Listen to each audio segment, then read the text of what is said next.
আসসালামু আলাইকুম। আশা করি সবাই ভালো আছেন। সো আজ আমি আপনাদেরকে দেখাবো কিভাবে ইমেজের পাথ দিতে হয়, অর্থাৎ ইমেজকে একটা ফোল্ডারের ভিতর ঢুকে কিভাবে প্রপারলি ইমেজকে কল করতে হয়। সো প্রথমত হচ্ছে আমি ফোল্ডারটাকে ওপেন করে নেই। ওপেন করার পর আমি এটাকে যে কোনো একটা কোড এডিটরের মাধ্যমে ওপেন করতে হবে। তো আমি ভিজুয়াল স্টুডিও কোডের মাধ্যমে ওপেন করতেছি। তো দেখতে পাচ্ছেন এটা ওপেন হয়ে গেছে। তো ওপেন হয়ে যাওয়ার পর একটা আইএমজি ট্যাগ নেই। তো আইএমজি ট্যাগ নেওয়ার পর আমি সোর্সের ভিতর একটা পাথ দেই, ইমেজটাকে পাওয়ার জন্য একটা পাথ ইউজ করতে হবে। তো আমি ডিরেক্টলি আইএমজি ফোল্ডারের নাম দিলাম। দেন হচ্ছে আইএমজি ফোল্ডারের ভিতর কি আছে, ডিভাইস ডট জেপিজি এবং ডিভাইস ফ্যাব আইকন, এই কয়টা ইমেজ এই জায়গায় শো করতেছে। তো আমি এই জায়গা থেকে ডিভাইস ডট জেপিজি এটাকে দিয়ে দিলাম। দেন হচ্ছে এই জায়গায় একটা এলটি দিব, ডিভাইস ডট জেপিজি। ওকে, দেন এটাকে সেভ করে এখন আমি পেজটাকে যদি যে কোনো একটা ব্রাউজার দিয়ে এটাকে ওপেন করে নিই। তো এটাকে ওপেন করে নিলাম ফায়ারফক্সের মাধ্যমে। তো ইমেজটা কিন্তু প্রপারলি পাচ্ছে, বাট আমি যদি এই জায়গায় ডাবল ডট দেই, দিয়ে যদি আমি পাথ দিই এবং আমি এটাকে সেভ করে যদি পেজটাকে রিলোড করি, তাহলে কিন্তু এই জায়গায় পাচ্ছে না, বাট অল্টারনেট টেক্সট হিসেবে এলটি টেক্সটটা শো করতেছে। তো এই টেক্সটটা শো করতেছে কারণ হচ্ছে ইমেজটা প্রপারলি পার্টটা পায় নাই। কারণ হচ্ছে আমি রুট ফোল্ডারের ভিতর ঢুকে গেছি। তো রুটের ভিতরে ঢোকার পর এই নামে রুটের ভিতর এই আইএমজি নামে কোনো ফোল্ডার এর ভিতর ডিভাইস ডট জেপিজি নামে ইমেজ নাই, যার কারণে এটা পায় নাই। সো আমি কি করব, যদি আমি একটা ডট ইউজ করি তাহলে কিন্তু আমার প্রজেক্ট ফোল্ডারের ভিতর আমি চলে আসলাম। যখন আমি ডাবল ডট ইউজ করব, এই জায়গায় যখনই আমি ডাবল ডট ইউজ করব, দেন হচ্ছে পাথ দিব, এটা কিন্তু পুরোপুরি ডেস্কটপে চলে আসছে। তো এই জায়গায় দেখতে পাচ্ছেন আমি ডেস্কটপের কিছু ফাইল আপনাকে দেখাই। তো এই জায়গায় দেখেন এটা দিয়ে যখন আমি এটা করতেছি অটোমেটিক্যালি কিন্তু এটা শো করতেছে। তো এই জায়গায় দেখতে পাচ্ছেন ডেস্কটপে কিন্তু অনেকগুলি ফোল্ডার আছে, বিন্দু নামে ফোল্ডার। এই যে বিন্দু নামে ফোল্ডারটা, এটা কিন্তু ডেস্কটপ থেকে শো করতেছে। তারপর অল জেএস, অল জাভাস্ক্রিপ্ট নামে একটা ফোল্ডার আছে, এই যে অল জেএস। সো এইভাবে যতগুলি ফোল্ডার আছে, ইমেল সিগনেচার, দেন এই জায়গায় হচ্ছে ইমেল সিগনেচার, ইমেল ট্যাবলেট, দেন ইমেল সিগনেচার, সবগুলি যতগুলি ডেস্কটপে ফাইল আছে সবগুলি কিন্তু এই জায়গায় শো করতেছে। কারণ হচ্ছে আমি রুট ফোল্ডারে চলে আসছি, অর্থাৎ ডিরেক্টলি ডেস্কটপে চলে আসলাম ডাবল ডট দিয়ে। আর যখন আমি প্রথম একটা ডট ইউজ করব, দেন পাথ দিব, তাহলে কিন্তু আমি আমার প্রজেক্ট ফোল্ডারের ভিতরে রয়ে গেলাম। আমি কিন্তু কোনো ফোল্ডারের ভিতরে এখনও ঢুকি নাই। সো ঢুকার জন্য আমাকে জাস্ট ওই ফোল্ডারের একটা নাম দিতে হবে।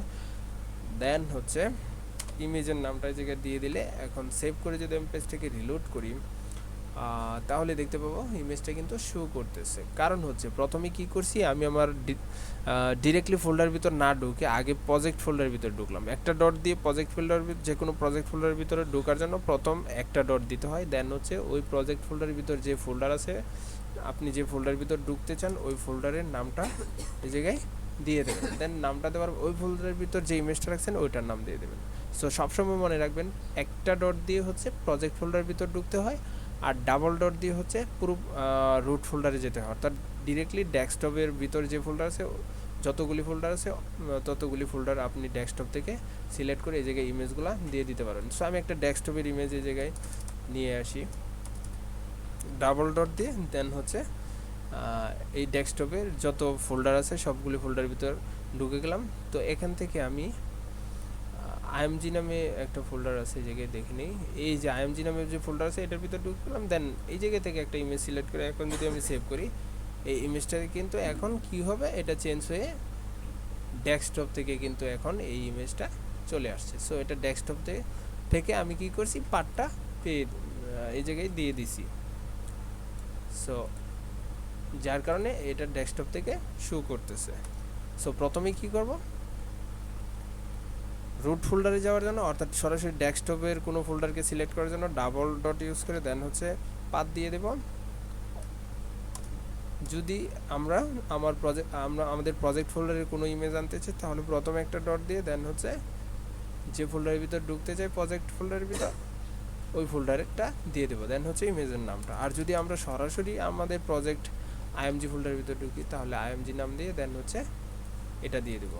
এখন যদি আমি এটাকে সেভ করি তাহলে কিন্তু এই জায়গায় এই ইমেজটা চেঞ্জ হয়ে আমাদের যে প্রজেক্ট ফোল্ডারের ভিতর যে ইমেজটা এটা কিন্তু পাচ্ছে। সো এখন কথা হলো যে HTML এর মাধ্যমে আমি ইমেজগুলা পাথ দিয়ে দিলাম, তো এখন হচ্ছে CSS এর মাধ্যমে কিভাবে পাথ ইউজ করব।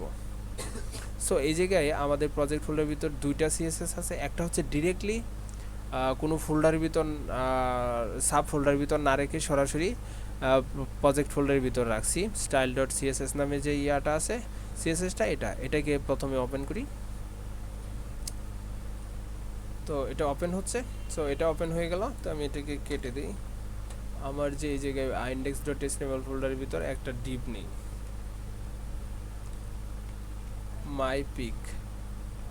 মাই পিক দিয়ে দেন এটাকে সেভ করে এখন যদি আমি আমার অর্থাৎ এই স্টাইল ডট অর্থাৎ এই যে CSSটা এটার ভিতর আমি এখন এই CSS এর মাধ্যমে ইমেজের পাথগুলো দেব। সো এটা দেওয়ার জন্য মাই পিক দিয়ে দেন হচ্ছে ব্যাকগ্রাউন্ড URL, দেন হচ্ছে সিঙ্গেল কোটেশন। তো সিঙ্গেল কোটেশনের ভিতরে আমি যে ইমেজের পার্টটা আছে ওইটাকে দিয়ে দেব।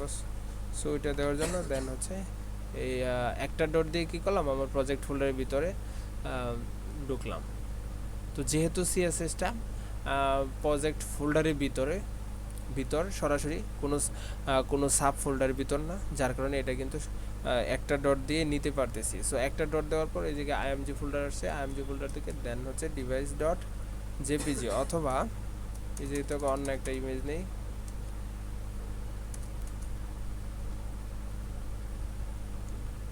favicon.jpg, এটা দিয়ে যখন আমি এটাকে সেভ করব এটা কিন্তু এই জায়গায় পাচ্ছে না, কারণ ব্যাকগ্রাউন্ড সাইজ ইউজ করি না এবং উইথ 100% আর হচ্ছে হাইট হচ্ছে 250 পিক্সেল। ওকে, এখন যদি আমি এটাকে Ctrl+S দিয়ে সেভ করে এখন যদি আমি পেজটাকে রিলোড করি তাহলেও কিন্তু এটা শো করতেছে না। সো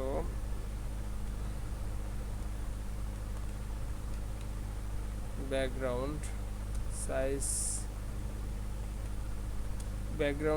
কভার দিয়ে দেন এখন যদি আমি এটাকে রিলোড দেই অথবা পেজটাকে হার্ড রিফ্রেশ দেই এবং এই জায়গা থেকে এটাকে সরি এই জায়গায় CSS ইউজ করি নাই, style.css এই জায়গায় লিঙ্কটা দিয়ে দিই, style.css দেন হচ্ছে এখন কিন্তু ইমেজটা পাবে CSS থেকে।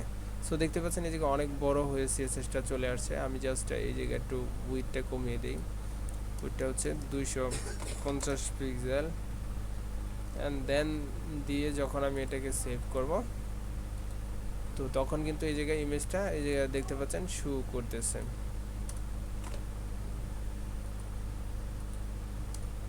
ওকে, তো এটা হচ্ছে CSS এর মাধ্যমে আমরা একটা ইমেজের পাথ দিয়ে দিতে পারবো CSS এর মাধ্যমে। সো এইভাবে, সো এটা যেহেতু সরাসরি ফোল্ডারের প্রজেক্ট ফোল্ডারের ভিতর আছে, কোনো সাব ফোল্ডারের ভিতর নেই style.cssটা, সেই কারণে এইভাবে পাথ দিয়ে নিতে পারতেছি। বাট আমি যখন my css.css এটাতে ঢুকবো তো এটা দেখেন কয়টা ফোল্ডার আছে এটার ভিতর। আমি প্রজেক্ট ফোল্ডারে যাওয়ার পর CSS নামে ফোল্ডার আছে, দেন এটার ভিতর হচ্ছে my css আছে, দেন হচ্ছে my css.css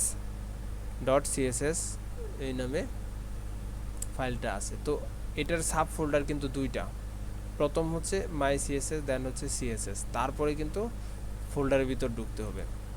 সো এটা করার জন্য আমি আরেকটা ডিপ নিই, এই জায়গায়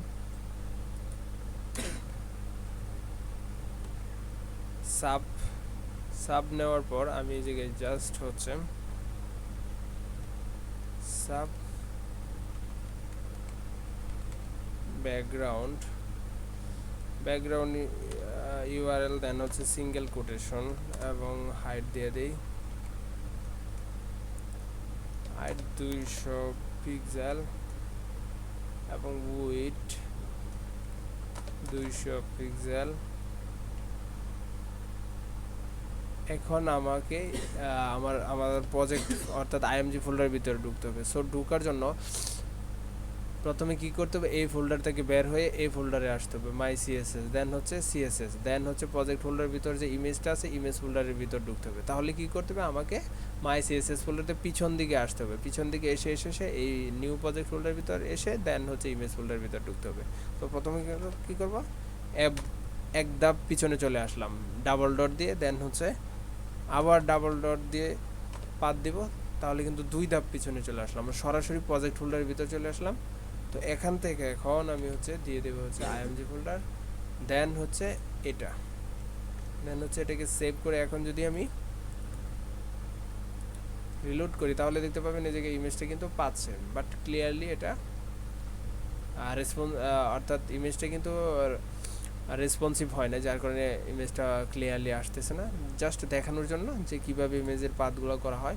তো আমি যেহেতু 2টা সাব ফোল্ডার রেখেছি, সো সেহেতু আমাকে কি করতে, মাই সিএসএস নামে যে ফোল্ডার আছে এটা থেকে বের হয়ে পিছন দিকে যাওয়ার জন্য ডাবল ডট ইউজ করলাম, তারপরে একটা ফোল্ডার পেছনে চলে আসলাম এই ফোল্ডারে, দেন আবার ডাবল ডট ইউজ করে দেন হচ্ছে সিএসএস ফোল্ডার থেকে বের হয়ে নিউ প্রজেক্ট ফোল্ডারে চলে আসলাম। দেন এই নিউ প্রজেক্ট ফোল্ডারের ভিতর যে ইমেজগুলো আছে, অর্থাৎ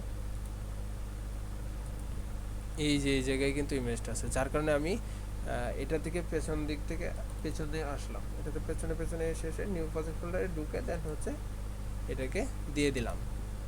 সো এইভাবে মূলত হচ্ছে ইমেজের পাথগুলা করতে হয়। সো আশা করি সবাই বুঝতে পেরেছেন, সবাই প্র্যাকটিস করবেন এবং সবাই সুস্থ থাকবেন, ভালো থাকবেন। আল্লাহ হাফেজ।